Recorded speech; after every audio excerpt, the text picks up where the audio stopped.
I'm impossible to marry. Lady Rosalie Ashbourne said it while standing ankle-deep in mud, which was not where Duke Adrian Vermont expected important conversations to happen, or any conversations. Especially not during a rainstorm.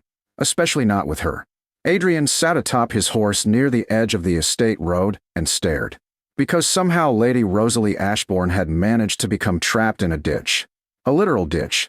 Her carriage wheel had broken. Rain poured relentlessly. Servants struggled nearby. And Rosalie, instead of panicking, appeared deeply fascinated by the situation. I don't think impossible is the correct word. She looked up. Rain dripped from her hood. Oh. A pause. You've arrived. Interesting. No. Unexpected. Because most people greeted dukes differently. Usually with bows. Or nervousness. Or excessive politeness. Rosalie sounded as though she'd spotted a neighbor. 3 years earlier, Adrian inherited the Vermont title after his father's death. The transition transformed him. Not overnight. Gradually. Like winter arriving. One responsibility became 10. 10 became 100. Land disputes. Trade negotiations. Political obligations. Problems. Always problems. And somewhere along the way Adrian developed a reputation. Cold. Distant. Unapproachable. The Cold Duke. Newspapers loved the nickname. Adrian tolerated it. Because honestly, maintaining distance felt easier than disappointing people. Unfortunately, distance had side effects. People stopped speaking honestly around him. Everyone agreed. Everyone praised. Everyone behaved carefully. Everyone except Rosalie Ashbourne. Back in the ditch, Rosalie pointed toward the broken carriage wheel. I suspect it surrendered. Silence. Adrian blinked. What? The wheel. She looked thoughtful. It clearly lost faith. One servant covered his mouth suspiciously, probably hiding laughter. Adrian dismounted. Rain continued falling. You should return to the carriage. No. Rosalie looked toward the wheel. Someone should supervise. Silence. Supervise what? The disaster. Adrian stared. Then stared harder. Because somehow she appeared completely serious. What exactly are you supervising? Rosalie considered the question. Morale. Absolute silence. The servant immediately turned away. Definitely laughing now. 2 hours later Adrian found himself sharing a roadside inn with Rosalie. Entirely against his will. The storm worsened. Roads flooded. Travel became impossible. Wonderful. Absolutely wonderful. The inn possessed one common room. One fireplace. And apparently one endlessly talkative noblewoman. Rosalie sat opposite him drinking tea. You're quieter than the newspaper suggested. Adrian looked up. What? The articles implied dramatic brooding. Silence. They exaggerated. Rosalie nodded. Disappointing. Another pause. I was hoping for mysterious staring into thunderstorms. Adrian nearly smiled. Nearly. Dangerous development. Over the following months they crossed paths repeatedly. Village events. Estate functions. Fundraisers. Dinners. Always unexpectedly. And every time Rosalie behaved exactly the same. No nervousness. No calculation. No attempts impressing him. Just honesty. Terrible. Absolutely terrible. Because Adrian increasingly looked forward to conversations with her. A dangerous habit. One he repeatedly attempted breaking. Unfortunately, Rosalie made breaking habits difficult. One autumn evening Adrian found her sitting alone in a library. Reading. Naturally. Rosalie always seemed surrounded by books. He paused beside her chair. You're avoiding guests. Rosalie looked up. So are you. Silence. Annoyingly accurate. Then she smiled. Warmly. Always warmly. Would you like an excuse? What? If anyone asks. She closed the book. You may tell them you're discussing literature. Adrian raised an eyebrow. And if they ask what literature? Rosalie thought. Something tragic. A pause. You already look qualified. That time he actually laughed. Briefly. But genuinely. Rosalie looked victorious. As though accomplishing something important. Which somehow made him laugh again. The problem began 6 months later. When society noticed. Naturally. Society noticed everything. Particularly things none of its business. People started whispering. The Cold Duke spends time with Lady Ashbourne. The Duke smiles around her. The Duke attends events he previously avoided. The Duke might marry. The rumors spread quickly. Unfortunately, Rosalie heard them too. One afternoon she arrived at Vermont Hall carrying charity documents. Mrs. Fenwick escorted her into the library. Adrian looked up immediately, then stopped. Because Rosalie looked strange. Not upset. Not angry. Something else. Resolved. Dangerous thing. Resolution. People rarely reached it suddenly. Is something wrong? Rosalie sat opposite him, folded her hands, then sighed. I think we've accidentally created a problem. Silence. What problem? She looked directly at him. The entire country appears convinced we're in love. Absolute silence. Adrian stared, because hearing it aloud felt strangely different. Strangely real. Rosalie continued. I should clarify something. A pause. For your sake. Another. And mine. Something uncomfortable moved through Adrian's chest. Clarify what? Rosalie smiled sadly. Small smile. Careful smile. I'm impossible to marry. Silence. Absolute silence. Because suddenly he understood. Not the words. The fear behind them. Rosalie. No. She shook her head gently. You should know before rumors become expectations. The room felt very still. Very quiet. Then she continued. My father's finances are terrible. A pause. My family creates scandals. Another. I say inappropriate things constantly. A tiny smile appeared. I once insulted a bishop accidentally. Adrian blinked. What? He deserved it. Silence. Then. Mostly. God. Even now she made him want to smile. Dangerous. Very dangerous. Rosalie looked down briefly. Then back up. And honestly. Her voice softened. I think people enjoy me in small doses. The words landed harder than they should have. Because suddenly Adrian realized something. Rosalie genuinely believed this.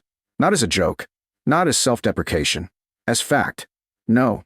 She looked surprised. What? No. Adrian stared directly at her. You're wrong. Silence. Absolute silence. For one brief moment neither looked away. And suddenly, for the first time, something shifted. Something dangerous. Something neither wanted naming. So naturally, Adrian did what he always did when confronted by difficult emotions. He retreated. The following weeks became strange. Adrian became distant. Again, meetings multiplied. Letters increased. Responsibilities expanded conveniently. Whenever Rosalie appeared, he found reasons disappearing. Not because he disliked her. Exactly the opposite. Because suddenly every conversation felt different. Charged. Complicated. And Adrian hated complications. Especially emotional ones. Rosalie noticed immediately. Of course she did. She always noticed.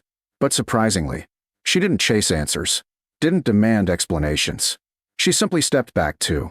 And somehow that felt worse. Then winter arrived. And with it came Lucien. Adrian's younger brother. The opposite of Adrian in nearly every way. Warm. Charming. Social. Impossible. People loved Lucien instantly. Especially Rosalie. Not romantically. At least not initially. But they laughed together. Talked easily. Shared stories. Shared jokes. And unlike Adrian, Lucien never ran away from conversations. One evening Adrian entered the drawing room unexpectedly. Then stopped. Rosalie and Lucien sat beside the fireplace laughing. Actually laughing. The kind that made breathing difficult. What happened? Both looked up. Rosalie wiped tears from her eyes. Your brother attempted baking. Lucien looked offended. Attempted. A pause. I survived heroically. Rosalie laughed again. Adrian watched. And suddenly felt something unpleasant. Very unpleasant. Jealousy. Terrible. Ridiculous. Unacceptable. Because Lucien wasn't doing anything wrong. Neither was Rosalie. Yet Adrian found himself standing there longer than necessary. Watching. Thinking. Wondering. And for the first time, the cold Duke began realizing a possibility he should have confronted months earlier. If he continued stepping backward, someone else might eventually step forward. And unlike Adrian, Lucien was never afraid of moving toward things he wanted. If he continued stepping backward, someone else might eventually step forward. And unlike Adrian, Lucien was never afraid of moving toward things he wanted. The realization stayed with Adrian all evening and all night. And unfortunately, the following weeks only made it worse. Winter settled heavily across the countryside. Snow-covered roads. Fireplaces burned constantly. Social gatherings moved indoors. Which meant Rosalie and Lucien spent increasing amounts of time together. Not deliberately. Naturally. Dangerously naturally. One afternoon Adrian entered the conservatory and found them arguing over a chessboard. Rosalie looked victorious. Lucien looked offended. Deeply offended. You cheated. I did not. You absolutely did. Rosalie pointed toward the board. You simply lack vision. Lucien gasped dramatically. Adrian stood in the doorway watching. Neither noticed him immediately. Then Rosalie laughed. And suddenly Adrian understood something unpleasant. She laughed more lately. Much more. Not because she was happier. Because someone was actually meeting her halfway in conversations. Listening. Responding. Showing up. Simple things. Embarrassingly simple things. A month later, rumors returned. New rumors. Even worse rumors. Lady Rosalie Ashbourne and Lord Lucien Viermont. The Duke's younger brother. Perfect match. Perfect personalities. Perfect compatibility. Society adored the idea immediately. Naturally. Society loved romance almost as much as it loved gossip. One evening Adrian attended a dinner hosted by the Harrington family. Halfway through the meal, Lady Eleanor smiled toward Rosalie. "My dear, everyone expects an announcement soon." Rosalie looked confused. "What? You and Lord Lucien?" Silence spread across the table. Lucien nearly choked on wine. Rosalie blinked. Then blinked again. "What?" Lady Eleanor laughed. "Surely everyone sees it." Rosalie immediately looked toward Lucien. Then toward Adrian. Just briefly. Very briefly. Yet Adrian noticed. Of course he noticed. And for reasons he hated. His chest tightened. Later that evening, Lucien found Adrian alone in the library. "You look miserable." Adrian didn't look up from his papers. "I am reading." "No." Lucien sat opposite him. "You are suffering." Silence. Adrian continued pretending paperwork mattered. Lucien watched him patiently. Then, "You should say something." The words landed immediately. Hard. Because Adrian knew exactly what Lucien meant. "What?" "Oh, come now." Lucien leaned back. "You care about her." Silence. "No." "Adrian." "No." Absolute silence. Lucien stared, then laughed softly. Not mockingly. Sadly. "You still doing it." "What?" "Running away." God. That irritated him. Because it was true. Completely true. The disaster arrived 3 weeks later. Naturally. Disasters always arrived eventually. Rosalie invited both brothers to a charity fundraising event in the neighboring town. Music. Auctions. Dancing. The usual collection of aristocratic activities. Adrian almost declined. Then accepted. Then spent the entire journey regretting accepting. Wonderful. Absolutely wonderful. The evening began normally. Then Lord Theodore Blackwood appeared. Unfortunately, Theodore possessed many talents. None useful. He approached Rosalie with his usual confidence. "Lady Ashbourne." Rosalie smiled politely. "Lord Theodore." Theodore glanced between her and Lucien. Then grinned. "I hear congratulations may soon be appropriate." Silence. Lucien frowned. Rosalie looked confused. "For what?" Theodore laughed. "Your engagement, of course." Absolute silence. The room suddenly felt very small. Rosalie looked toward Lucien. Lucien looked horrified. Theodore continued anyway. "As everyone knows, Lord Lucien clearly intends." "No." The voice cut through the room sharply. Coldly. Every conversation stopped. Theodore blinked. Slowly. Everyone turned. Toward Adrian. Because Adrian Viermont had spoken. And he looked angry. Actually angry. Not irritated. Not annoyed. Angry. Theodore frowned. "What?" Adrian set his glass down. Carefully. Dangerously carefully. "You are mistaken." Silence. Absolute silence. Theodore laughed nervously. "Surely." "No." Another pause. "She is not engaged." Theodore blinked again. Then looked toward Rosalie. Then Lucien. Then Adrian. And finally made the wise decision. Retreat. Immediately. Unfortunately, the damage was done. Because afterward Rosalie looked at Adrian differently. Questioningly. Dangerously. Very dangerously. The carriage ride home felt impossibly quiet. Snow drifted beyond windows. Horse hooves echoed softly. Nobody spoke. Finally, Rosalie broke the silence. "Why did that upset you?" There it was. The question. The one Adrian spent months avoiding. Silence stretched. Long. Painful. Then. It didn't. Rosalie stared. Actually stared. Adrian. God. Nobody said his name quite like that. Like a warning. Like disappointment. Like hope. All simultaneously. The Duke looked out the window. Cowardly. Absolutely cowardly. Rosalie folded her hands. Then sighed. "You know what frustrates me." Silence. "What?" "You always know exactly how you feel." He frowned. "No." "Yes." Her voice softened. "You simply refuse saying it." The carriage became silent again. Because unfortunately, she was right. Again. 3 days later, Rosalie announced she was leaving town. Temporarily. A charity project in the north required supervision. Several schools needed rebuilding. The work would take months. Everyone supported the idea, including Lucien, including Mrs. Fenwick, including practically everyone. Everyone except Adrian. Though unfortunately, he possessed no logical reason objecting. So he said nothing. Again. Wonderful. Absolutely wonderful. The morning of her departure arrived cold and bright. Carriages waited outside. Trunks loaded. Servants moved efficiently. Rosalie stood near the entrance steps, saying goodbye. Lucien hugged her first. Naturally. Rosalie laughed. Promised writing letters. Promised returning soon. Then finally she turned toward Adrian. Silence. Long silence. Neither moved immediately. Then Rosalie smiled. Small smile. Careful smile. The sort that hurt unexpectedly. Well. Adrian nodded. Well. Excellent conversation. Truly inspiring. Rosalie looked down briefly. Then back up. Take care of yourself. Silence. Then she added quietly. You don't have to spend your whole life standing alone. The words landed directly. Because suddenly Adrian understood something. Not just what she meant. What she believed. Rosalie thought he didn't want her. Not because she lacked feelings. Because he never showed his own. God. Because if she climbed into that carriage now, she would leave believing the wrong thing. And that suddenly felt unbearable. Rosalie. She stopped. The courtyard became strangely quiet. Even servants slowed. Instinctively sensing something important. Adrian stepped forward. Then another step. Then another. His heart pounded embarrassingly hard. Because public speaking before hundreds never frightened him. This did. This is going to sound ridiculous. Rosalie blinked. What?